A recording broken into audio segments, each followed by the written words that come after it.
If you own a 2003 to 2008 Nissan Murano, you will or have already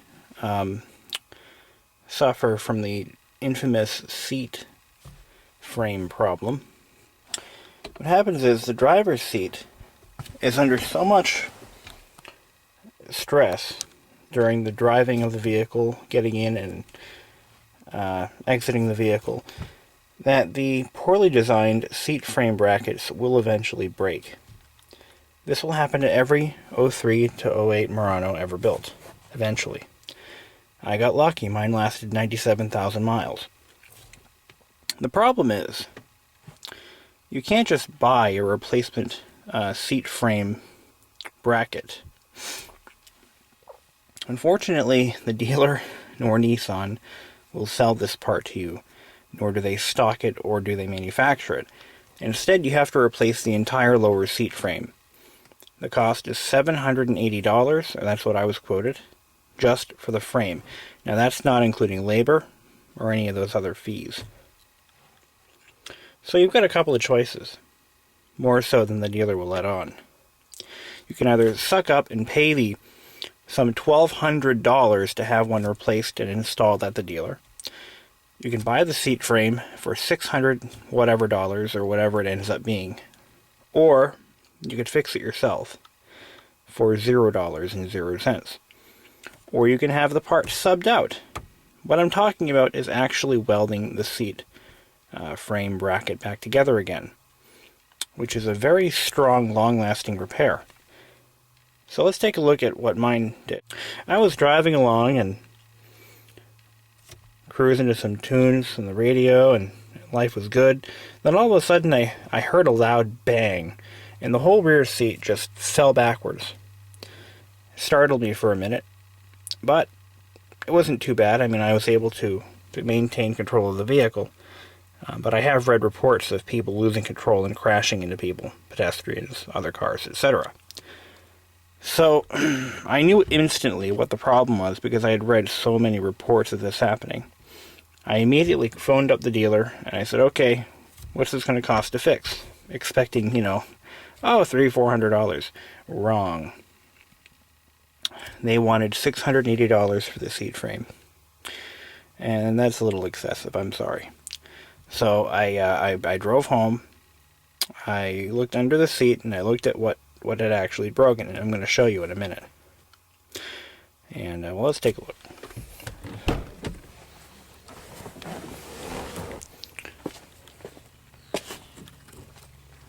The first thing you have to do is lift the seat all the way.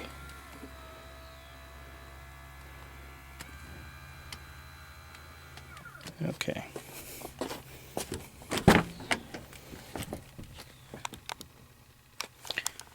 If you look underneath the seat, maybe you can see it, maybe you can't. Let me turn this light on. Come on, turn on. Camera light won't work. There we go.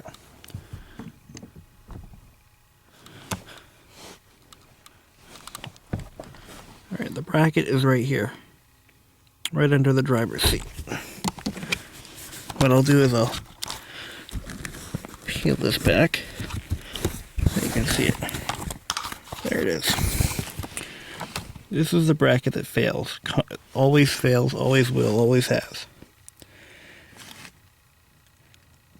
What happens is the seat rocks back and forth and side to side during normal driving, it eventually causes metal fatigue on this bracket. The bracket is slightly thin, a little too thin for the application, and when the seat is in the fully lowered or elevated position, is under extreme stress at all times. So what I did is I disassembled the entire seat, frame and all. I had to remove the seat cushion, the seat back, take it all out of the vehicle, of course, unplug all this wiring. There's like 8 motors in this seat, for God's sakes, plus an airbag. And I took my father's arc welder, and I welded the bracket back together again. Slapped a coat of paint on it and called it a day. It's still holding up quite nicely. So, saved $780 to $1,000 some odd dollars just by doing that. Took me 2 hours. I'll put this all back together.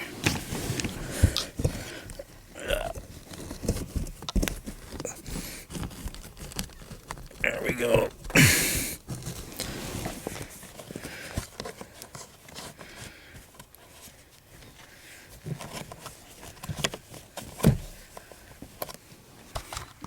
Good as new.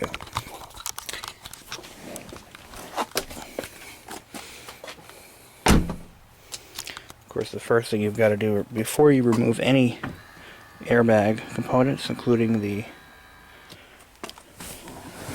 electrical connection, you must disconnect the negative battery lead for approximately 10 minutes. Turn the key on and off to make sure there's no residual charge. Otherwise, you'll have airbag warning lights. I'm trying to get the seat readjusted here. Whee! Having too much fun.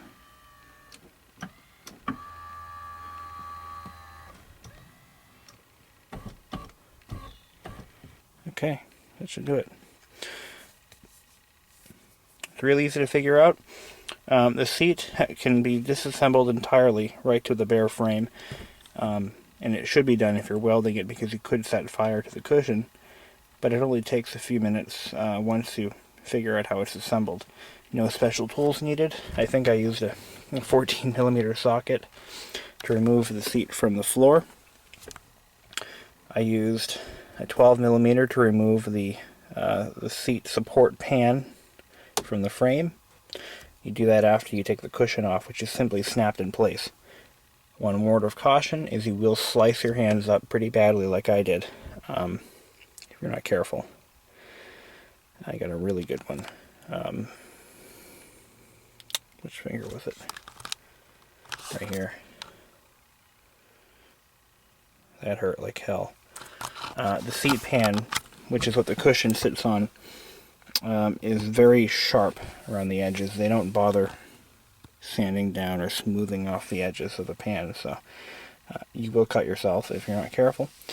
No hog ring pliers or anything like that. It's just all snapped together. Welding heat, I forgot what I used for a heat setting, but I just used a wire feed arc welder. It's my second welding job ever, and I think it came out pretty good.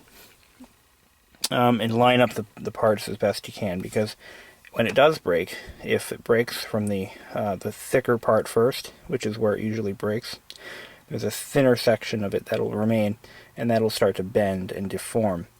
So you're going to have to bend the metal back together again as best you can before you weld it. If you're unlucky and they both break at the same time, you may have other damage to the seat components, but I wouldn't count on it. Good luck.